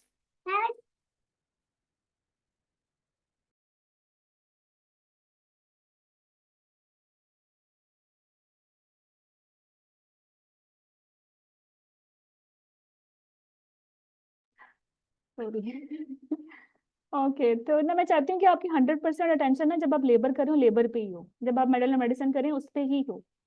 ठीक है, और आपको कोई कोर्स या ग्रुप ओपन करना पड़े तो एक ही करना पड़े। बहुत सारी चीजें जब इधर उधर चल रही होती है ना तो फिर कंसंट्रेशन आपकी स्पाइल हो जाती है, आपका जो कॉग्निटिव लोड है ना वो बहुत ज्यादा हो जाता है, काम की चीजों की रजिस्ट्री कम पड़ जाती है, वर्किंग मेमोरी अननेसेसरी चीजों पे यूटिलाइज हो चुकी होती है, ड्रेन हो चुकी होती है बेसिकली आप। ठीक है, तो make a sincere study partner, ये वाली जो टिप है ना, ये तो मैजिक है। अगर कोई सिंसियर मिल जाए, मुझे तो कभी नहीं मिला वैसे कोई स्टडी पार्टनर। मेरा स्टडी पार्टनर ये था मेरा व्हाट्सएप ग्रुप। मैं हर टॉपिक पढ़ के अपने वॉइस नोट इसमें डालती थी, मुझसे लिखा नहीं जाता था, मतलब नहीं लिखा जाता है। तो इस तरह से वॉइस नोट्स बना के फिर बाद में सुन लेती थी। और बड़ा मुझे बड़ा फायदा हुआ इस चीज का, क्योंकि जो लास्ट एग्जाम के 4-5 डेज होते हैं ना, मैं बड़ी स्ट्रेस्ड हो जाती हूँ। मुझसे नहीं पढ़ा जाता डिप्रेशन में या स्ट्रेस में, और होती है, कुछ लोगों को कम होती है, कुछ को ज्यादा होती है, और मुझे ज्यादा होती है। मैं उन लोगों में से हूँ, आप में से भी बहुत सारे लोग ऐसे होंगे मेरे जैसे। और रिवाइज भी तो करना है ना, रिवीजन नहीं करेंगे तो फिर एग्जाम में हर चीज ना फोगी फोगी लगती है। तो ये जो सुन लेना है, और स्पेसिफिकली अपने ही आवाज को सुन लेना है जो अच्छे वक्तों में रिकॉर्ड की थी, उससे बड़ी अच्छी रिवीजन हो जाती है। ठीक है, ये अच्छा स्टडी पार्टनर है। और बाकी डेली टेक स्मॉल स्टेप्स, आपने बड़े बड़े जंप नहीं लगाने। ठीक है, बड़े जंपों के छोटे रिजल्ट आते हैं। तो डेली कंसिस्टेंटली आप छोटे छोटे स्टेप्स लेते रहोगे, eight the end of the day आपका जो है आपको इसकी ज्यादा अच्छी इसकी परसेंटेज या स्कोर मिलेगा या सक्सेस मिलेगी। आप इसी को देख लें, जो लोग अभी थ्योरी से हैं, हम फेटल इन्फेक्शन करने हैं, हमने सबसे पहले क्या किया, छोटे छोटे टॉपिक्स किए वॉइस नोट्स के थ्रू, थोड़ा सा माहौल बनाया कि क्या चलेगा। फिर उनकी समरीज आने लग गई थ्रू वीडियोज, और फिर एक एक टॉपिक करते रहे, और at the end of the day हमने इंटायर अपना फेटल इन्फेक्शन मॉड्यूल कवर कर लिया है। तो क्या ये ओवरनाइट हुआ है? वी आर डूइंग इट 10 दिन से हम ये एक्टिविटी कर रहे हैं। ग्रुप स्टार्ट हुआ है 10 दिन पहले। तो अब आप कितने से, अब 10 दिन के बाद आप कितने बेहतर महसूस कर रहे हो? अगर ये सब चीजें आपको 2 दिन में करनी पड़े, आप कर ही नहीं सकते। तो छोटे छोटे स्टेप्स आप लेते रहें। जो लोग अब ज्वाइन करेंगे या जो दरमियान में ज्वाइन करेंगे,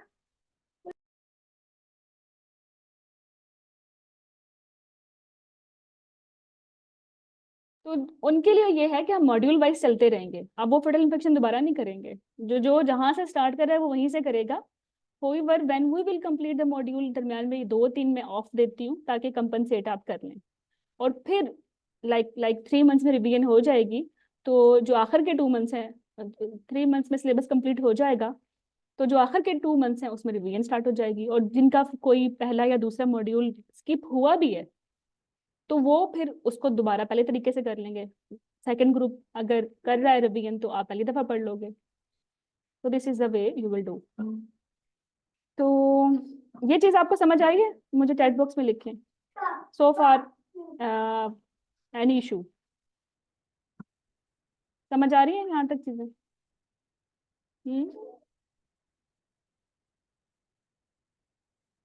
आयशा, अनम एंड इंशा, कोई चीज समझ नहीं आई प्लीज अभी पूछ लें। ये वॉइस नोट्स के व्हाट्सएप ग्रुप की बात समझ आई? ओके, मुझे लगता है मैं इसको दोबारा बताती हूँ। देखो, अभी हम हैं फेटल मेडिसिन या फेटल इन्फेक्शन पे। आपने ये स्किप कर दिया क्योंकि आप ज्वाइन कर रहे हो इधर, यहाँ लेबर पे हमें। तो you will be stressed about this. आप इसके लिए स्ट्रेस करोगे कि इन्होंने ये कर लिया, मेरा ये रह गया, और आपने लेबर भी नहीं करना। और फिर एक विशियस सर्कल स्ट्रेस का हो जाएगा start. Don't do this. Where are we? हम फैब में हैं। फैब के बाद क्या आएगा? मार्च, फिर अप्रैल, फिर मई, फिर जून, फिर जुलाई, फिर अगस्त। ठीक है, एम क्या है हमारा कि मई, जून, फेब, मार्च, अप्रैल, मई तक, यहाँ तक हम पूरे ये मॉड्यूल्स कवर कर लें। लेकिन अगर आपको कोई मॉड्यूल छूटा है तो ये भी तो है ना, जून जुलाई। इन्फेक्शन आप तब कर लेना। ये इन 2 महीनों में जिन्होंने अब ज्वाइन किया है उनकी रिवीजन हो रही होगी। आप अब इसको पहली दफा कर लें, लेकिन अभी स्ट्रेस मत लें। when you are doing labor, do labor wholeheartedly. when you have started from medical disorder, do it wholeheartedly. उनको से स्टार्ट किया, do it wholeheartedly. इनको भूल जाएं, because we will do again them in revision module. दोबारा होंगे ये। ठीक है, ओके। तो अब देखो, जिसने पहले ज्वाइन किया है, जो आपसे पहले तैयारी कर रहा है, उसकी रिवीजन ज्यादा हो जाएगी। वो इन दैट वे फायदा तो है पहले पढ़ने का, वो तो नहीं आप उसको अचीव कर सकते हैं। अगर आपने लेट ज्वाइन किया तो फिर आपको इसके लिए एफर्ट ज्यादा करनी पड़ेगी। आपने 6 महीने में तैयारी होती है टोटल, अब अगर 3 मंथ्स में करना चाहते हो, अगर 6 महीने में करते हो तो 2 घंटे पढ़ना है, अगर 3 मंथ्स में करते हो तो फिर 4 घंटे पढ़ना है ऑब्वियसली। तो if you are joining anywhere onward, March में ज्वाइन करो, अप्रैल में, मई में, तो जितना लेट आप ज्वाइन करोगे उतना ज्यादा 1 घंटा आपको ऐड करना पड़ेगा अपनी तैयारी में। ऑन एवरेज 2-3 मंथ्स आईएमएम की तैयारी के लिए सफिशिएंट है, on average including the revision. अगर आप डेली 2-3 आवर्स दे देते हो, ये भी ज्यादा है वैसे, क्योंकि मेरा लेक्चर 1 घंटे का है, 1 घंटा सुन लो और उसके बाद आधा आधा घंटा पढ़ लो, 1.5 घंटे बहुत है रोज के, काफी है। ओके, सो जनरल टिप्स भी हो गए। तो फिर एडवाइस है रीसेट एग्जाम कैंडिडेट्स के लिए। आप में से कोई रीसेट एग्जाम कैंडिडेट है जिसने एग्जाम दोबारा रिपीट करना है?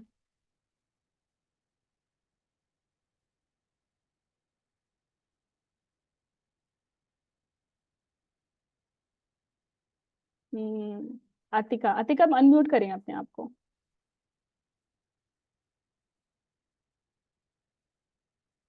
कर लो, बड़ा अच्छा है, हम फिर हो जाएगा, बहुत अच्छा सीख लोगे, पेपर तो करना ही है ना पास।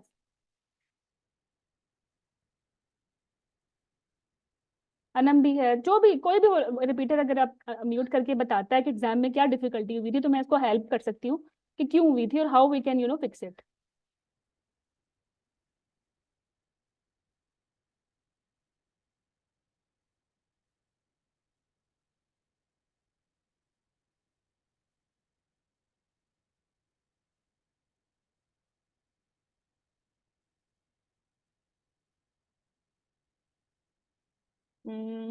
अनम्यूट मैंने किया होगा, मैं करती हूँ।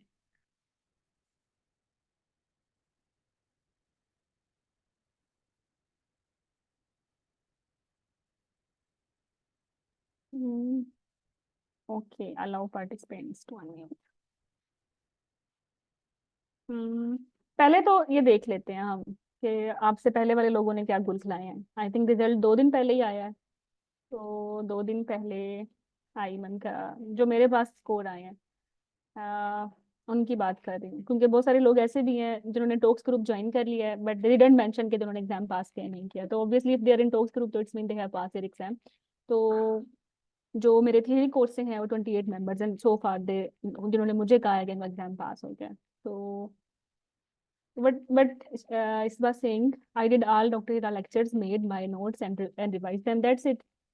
उसने कोई थ्योरी बुक नहीं पढ़ी, no pre test no language, did insight and crack,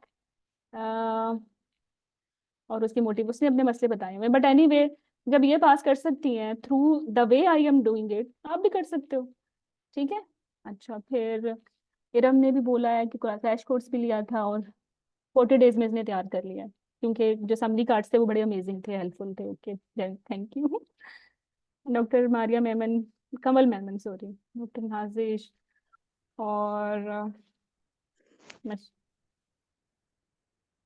मैं क्विकली इसको रन कर रही हूँ जस्ट फॉर मोटिवेशन कि ये लोग कर सकते हैं ना, तो बच्चों आप भी कर सकते हो, ठीक है।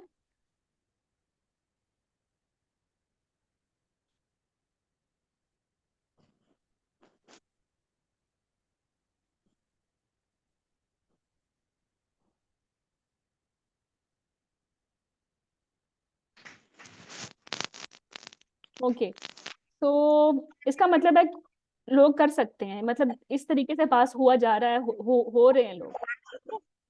तो अब मैं सुनती हूँ आपके इंडिविजुअल मसले।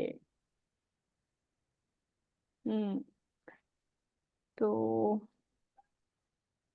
यस,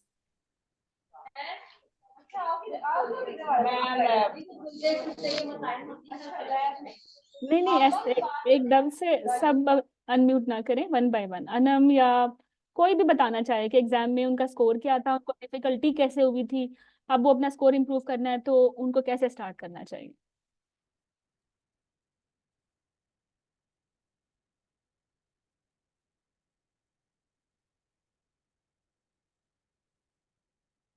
आप चैट बॉक्स में लिख दो, शाये कर रहे होंगे, कोई मसला नहीं है, चलो चैट बॉक्स में लिख दो। चैट बॉक्स कोई रिकॉर्डिंग में नहीं आएगी।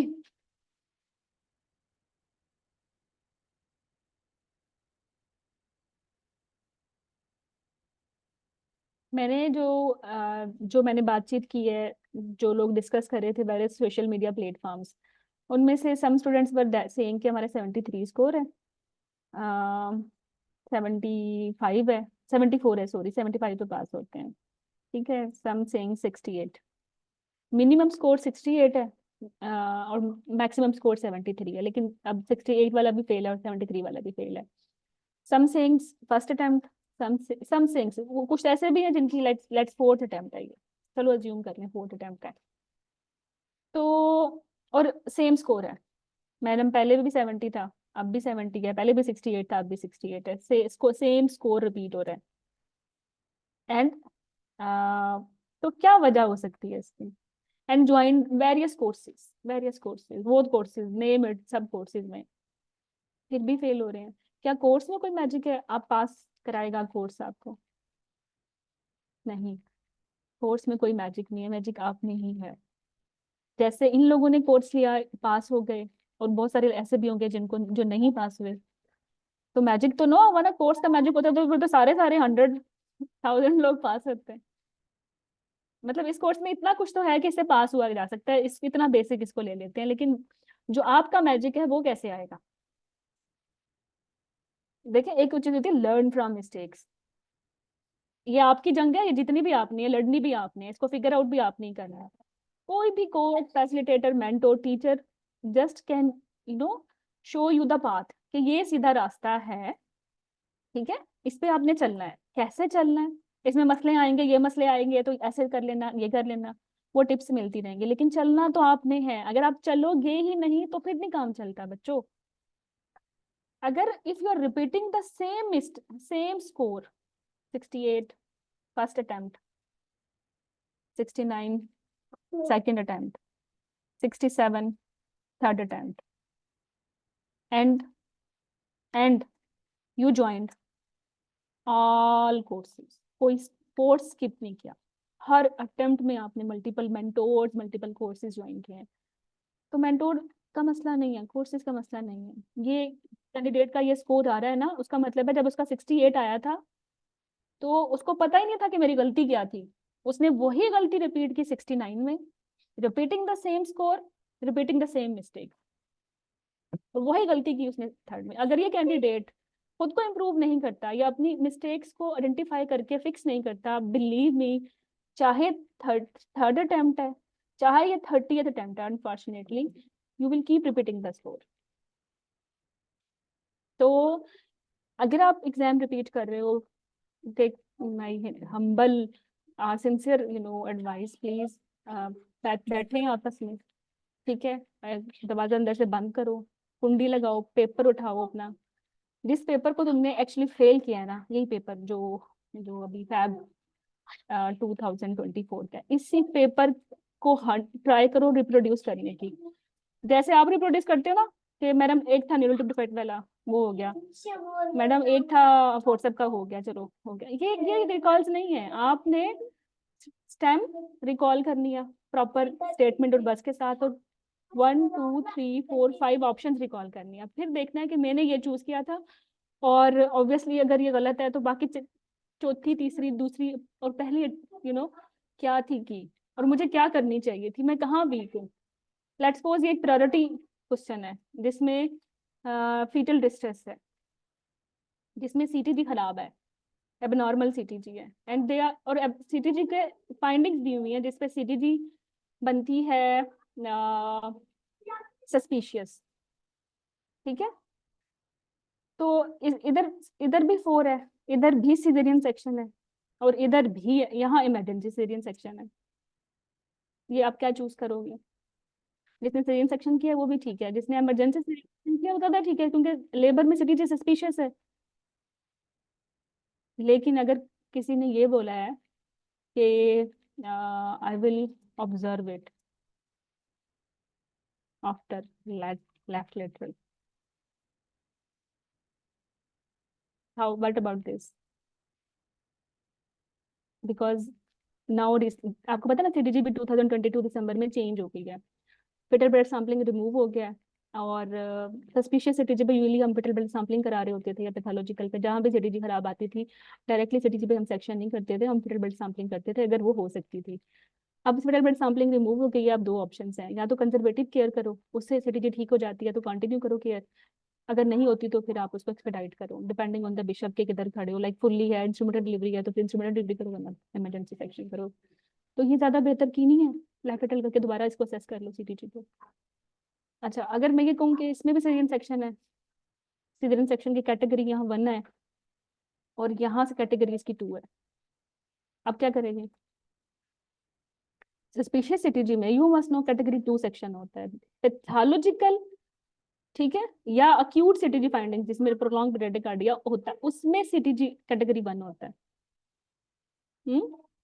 या रप्चर यूट्रस में, या cord prolapse with fetal heart rate abnormal है तब, या सवेयर अब्डक्शन में फिटल डिस्ट्रेस में होता है कैटेगरी 1। तो फिर आपको पता चल जाएगा कि मसला ये है कि आपको पता ही नहीं कि कैटेगरी 1 और 2 सीरियल सेक्शंस कौन से हैं। फिर आपने तैयारी यहाँ से शुरू करनी है। तो इस तरह से रिप्रोड्यूस करो अपना पेपर और देखो कि सीटीजी अगर खराब होती है तो सबसे पहला स्टेप क्या था? कंजर्वेटिव, फिर जाना था दूसरे स्टेप पे जो डिलीवरी था।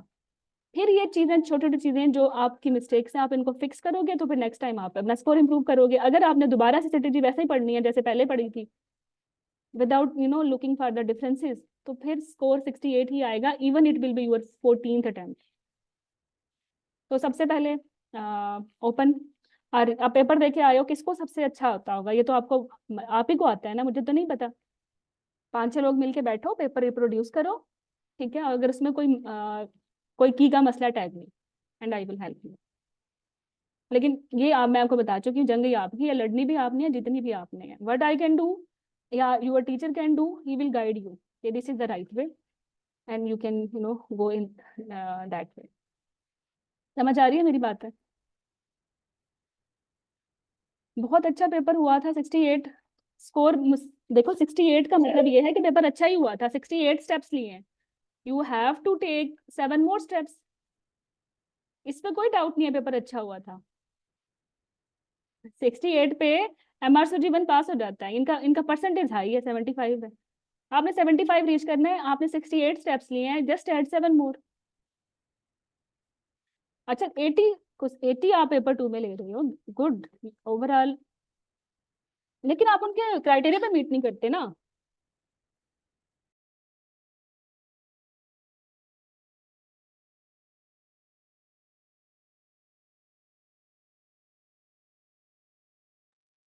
हाँ तो एक्चुअली तुम इसको ना साहब फेल पास ना लो, आप इसको लो कि 75 मैंने लेना है, मेरा 68 आया, तो how I will go till 75। अब आपके जो पेपर है ना Atika and Sahar, I think 100 question entirely वो ओब्स रिलेटेड होते हैं, और नेक्स्ट पेपर 2 जो होता है वो गायनी पे होता है। तो आपको दोनों पास करने होते हैं। If you are good in gynae and you are not good in obs, you are not pass. चाहे आप 100% ले लें ओब्स में, गायनी में अगर आप ले रहे हो 30% और नहीं 75 ले रहे, तो ओवरऑल आप फेल ही होते हो। आपको हर डोमेन में, हर मॉड्यूल में अच्छा होना है, स्पेसिफिकली किसी एक में बहुत अच्छा नहीं होना कि दूसरे में बहुत बुरे हो जाओ। You have to maintain the balance. 75 in paper 1 and 75 in paper 2।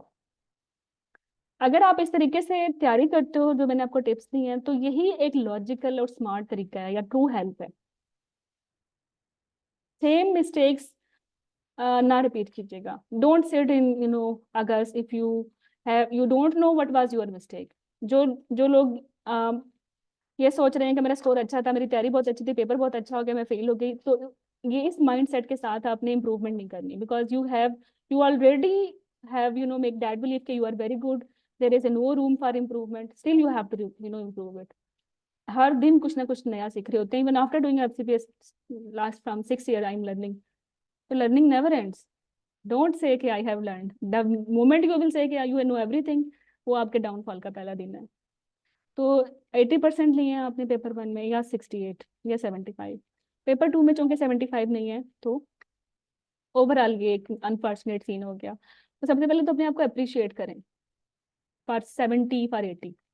It's mean you have walked 70 step, आपने 70 स्टेप्स लिए हैं, ये बहुत बड़ी बात है। Only for 5 more, why worried? Just इसको इन 5 को आइडेंटिफाई करें कि ये इस तरह के जो क्वेश्चंस आए हैं किस मॉड्यूल से आए हैं, उस मॉड्यूल के पीछे पड़ जाओ, टारगेटेड प्रिपरेशन करें। वो जो 5 स्टेप्स आपने लेने हैं, आपको पता होना चाहिए एग्जैक्टली किधर लेने। नहीं पता तो फिर अगेन दोबारा यही स्टेप्स आपको ले डूबेंगे। Find and fix the trouble modules at priority. अगर आपको इंस्ट्रूमेंटल डिलीवरी की समझ नहीं है, सीटीजी की समझ नहीं है, या एचएमबी का स्टेप वाइज प्रोटोकॉल की समझ नहीं है, या डिफरेंशियल्स की समझ नहीं है, आप इधर से ही तैयारी शुरू करें, ठीक है। और स्टे मोटिवेटेड, खुद से तैयारी मत करें। If you are repeating your exam, don't stay alone. इससे बहुत ज़्यादा आपके लाइकली डिप्रेशन के चांसेस हैं, स्ट्रेस में जाने के चांसेस हैं। तो टीम ज्वाइन करें, लाइक अ कोर्स बेहतर है, या स्टडी ग्रुप बनाएं, बट अकेले मत रहें। और फिर आपके जो ये 5% इम्प्रूवमेंट के जो डोमेन्स हैं, इनकी रिवीजन, इनको नया टच, रिव्यू देते रहें, नए विजन के साथ देखते रहें, और आप इंशाल्लाह कर लोगे। okay. तो 70 स्कोर से मुराद है, थ्योरी बहुत अच्छी है, सिर्फ आपको सिंगल बेस्ट आंसर की स्ट्रैटेजी पे वर्क करना है। बहुत सारे सिंगल बेस्ट आंसर्स, जितनी भी बुक्स हैं मास्टर की सारी पढ़ लो।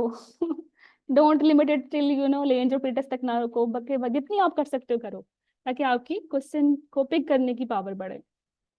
तो सिर्फ आप इनसाइड आईएमएम ना करें, अगर 70 से ज्यादा स्कोर है आप इनसाइड एमसीपीएस भी करें, और अगर 70 से कम स्कोर है तो फिर आप दोबारा थ्योरी कोर्स ज्वाइन करें, दोबारा से थ्योरी पे आए।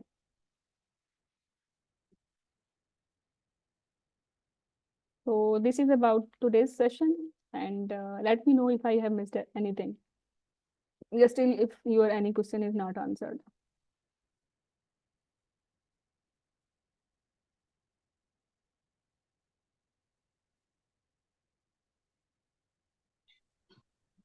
अस्सलामुअलैकुम डॉक्टर इमरान, मेरा एक क्वेश्चन था Mhm.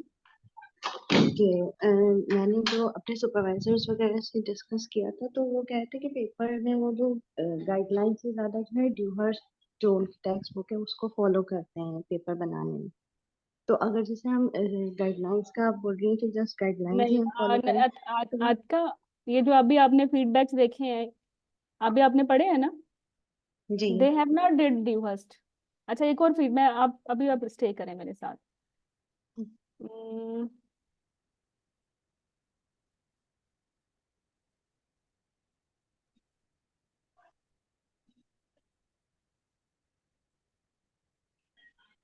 अच्छा, अपने जो सुपरवाइजर है उससे पूछे कितनी पुरानी बुक पढ़नी पड़ेगी कि पास हो जाए। मतलब 2010 की गाइडलाइन करें या 1990 की करें तो शायद पास हो जाएं, मतलब they can help you better than कितनी पुरानी ओल्ड अपडेटेड गाइडलाइन करें, ठीक है, तो इससे आपको फायदा हो जाए।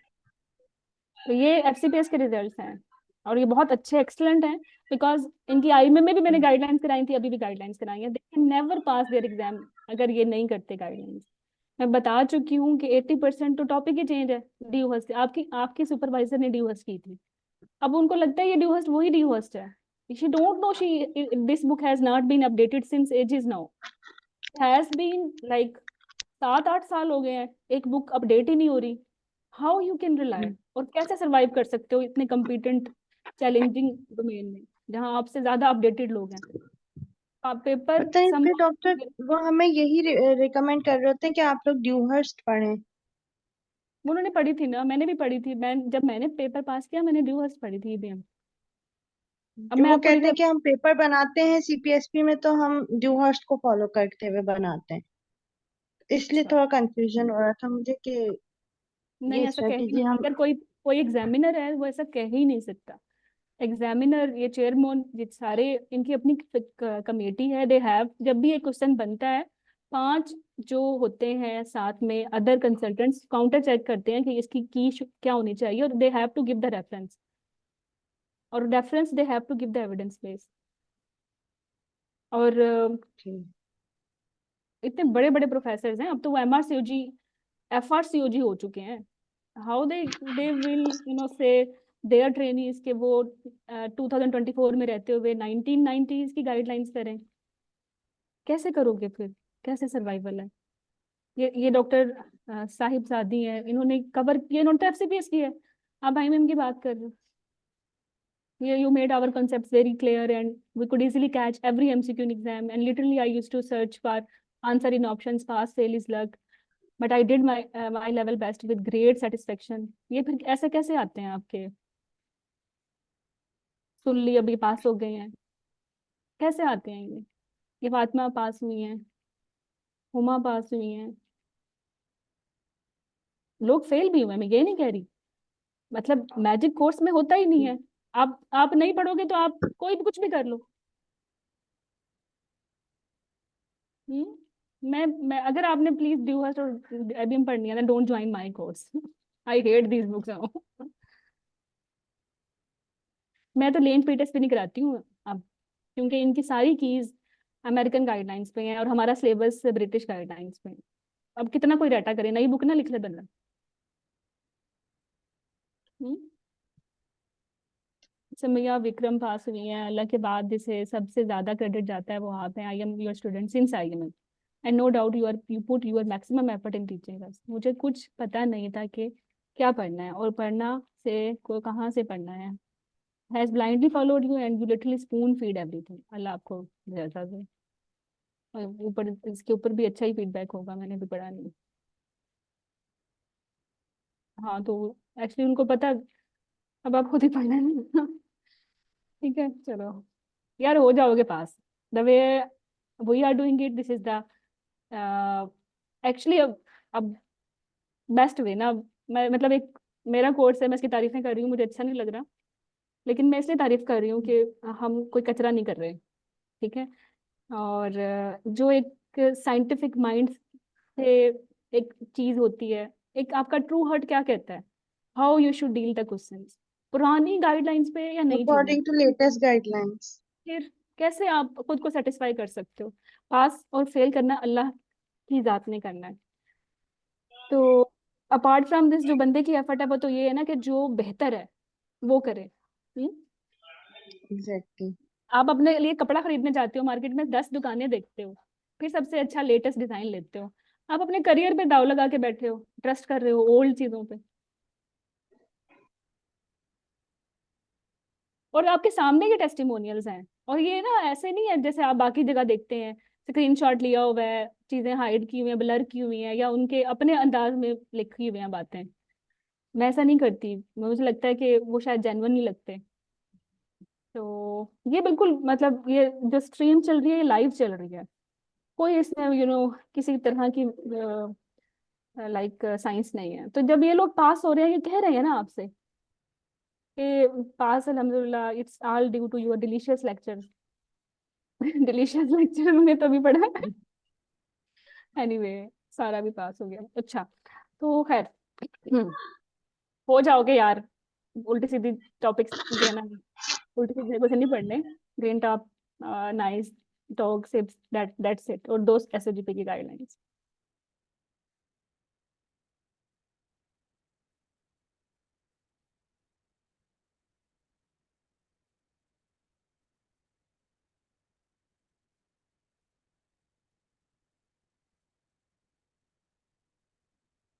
अच्छा ये स्पोर्ट ग्रुप से हैं, ठीक है।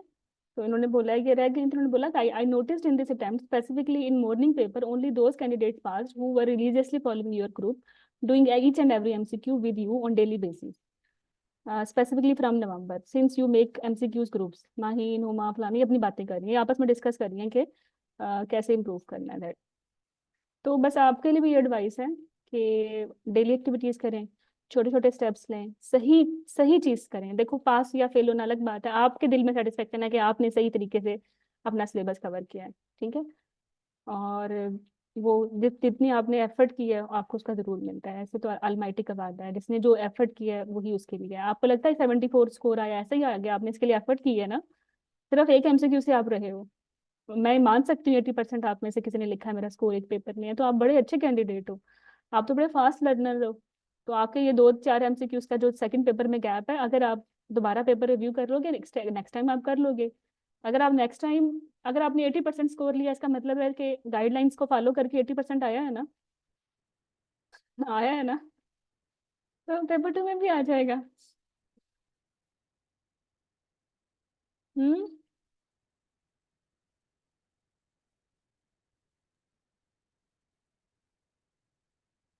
आ, बाकी कौन किसका क्वेश्चन नहीं हो गया? कोई और क्यूरी रहती है? फरा फरा, व्हाट इज योर क्यूरी? मुझे तो समझ नहीं आई।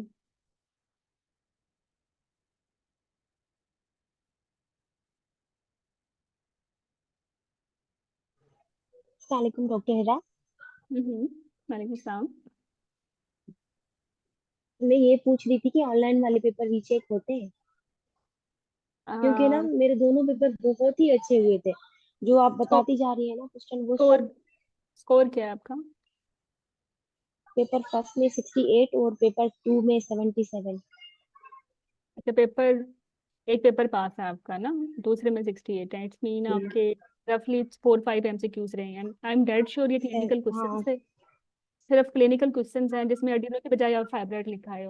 अब ऐसा नहीं करना, थोड़ा सा रिव्यू कर लें अपनी clinical approach and that's it. CPSP का रिकॉर्ड है, इसने आज तक किसी को पास नहीं किया सेकंड अटेम्प्ट में। हाँ 10-12 हज़ार आपके जाया जाएंगे। और कंप्यूटर चेकिंग होती है। ये मेरा 6 एरर का अटेम्प्ट था, तो मैं एरर इतनी का परेशान हूँ। जो सही तरीका है ना फरा, दोबारा से पढ़ाई करने का, वो ये है कि आइडेंटिफाई योर मिस्टेक्स। अगर आपके अपनी मिस्टेक्स आइडेंटिफाई नहीं हो रही ना फरा, आई एम वरीड कि नेक्स्ट टाइम कहीं दोबारा ऐसा ना हो जाए, फिर again 68। Don't sit in exam if you don't know what was your fault, what was your mistake in that paper in which you have scored 68. आप अच्छे हो, 77 आप ले रहे हो, आप अच्छे हो।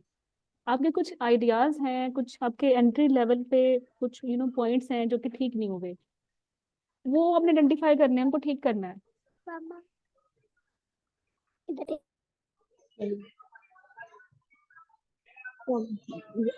कोई वो है आपको आइडिया कि रीचेक होता है पेपर या नहीं? रीचेक मैं बता रही हूँ ना, मैं रीचेक हो जाता है, लेकिन आज तक दे हैव नॉट गिव सिंगल 1% भी ना टू एनीवन। तो फिर ये 68 है, हाउ इट विल बी 75। और पहले तो ना जब चेकिंग होती थी मैनुअल होती थी, अब तो कंप्यूटर बेस्ड चेकिंग है।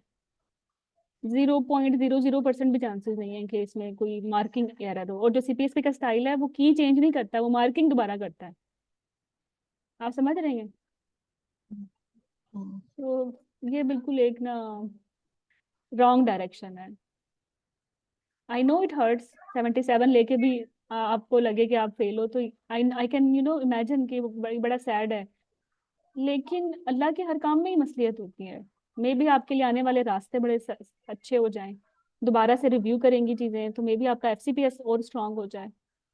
तो ठीक पास मतलब हाँ, बस पॉजिटिविटी ऐड करें इस चीज में। यही एंड सोच के थोड़ा रिलैक्स हो रही हूँ कि पार्ट 2 के लिए साथ साथ पढ़ रहे हैं बस। हाँ इंशाल्लाह, जितनी एफर्ट आज कर रहे हो ये आपकी ऐड ऑन हो रही है। ये कोई आपसे स्नैच नहीं कर सकता। जिस पेपर में 77 आपने लिए हैं, तो ये इतनी एफर्ट करके ही लिए हैं ना, कोई इसको नेगेटिव तो नहीं कर सकता आपके लिए। नेक्स्ट टाइम जब आप पढ़ोगे तो आपने स्टार्ट 77 से करना है, और नेक्स्ट डेस्टिनेशन आपकी 87-97 है, पीछे तो नहीं जाना ना। और आप 68 से स्टार्ट करते हो तो इंशाल्लाह हाँ, आगे जाओगे 75 पे।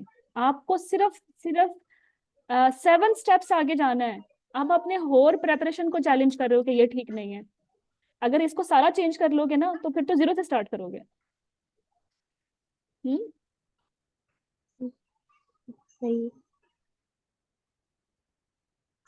चलो, ओके इंशाल्लाह अब ऑल द नेक्स्ट करने में अच्छा होगा। इंशाल्लाह। हाँ ये है चैंपियन स्टाइल। पास फेल तो हर कोई हो जाता है, बड़े बड़े फेल हो जाते हैं। मैं तो कहती हूँ अब जब तक आपने क्विट नहीं किया ना लर्निंग इम्प्रूव करना खुद को, आप फेल हो ही नहीं। Mistakes are our friend in that's way, अगर आप गिव अप नहीं करते। हम्म। बिल्कुल। अब फरहाद पेपर दोबारा सॉल्व करो, let me know where is problem, I will tell you how you can fix it. Randomly पूरा सिलेबस ना दोबारा पीछे पड़ जाओ, फिगर आउट करो उन डिफिकल्ट मॉड्यूल्स को जो आपको तंग कर रहे थे एग्जाम में। हम्म। मैंने तो लास्ट अटेम्प्ट में पूरे आपके थ्योरी कोर्स से नोट्स बनाए, वो बस अब रिपीट करूंगी सब। कोर्स चलो फिर से ज्वाइन करूंगी, बहुत हेल्पफुल है कोर्स। हाँ इंशाल्लाह इंशाल्लाह। मुझे ये चीज बड़ी अच्छी लगती है अपने लिए कि जब आप लाइक जो कैंडिडेट्स खुदा ना खास्ता रह जाते हैं, वो जरूर दोबारा कोर्स ज्वाइन करते हैं। मतलब ये आपका बिलीव है, ये आपका ट्रस्ट है। वरना जो जिस जिस जगह से हम कुछ लेते हैं ना और हमारा एक्सपीरियंस अच्छा है ना, हम कभी उस शॉप पे भी नहीं जाते।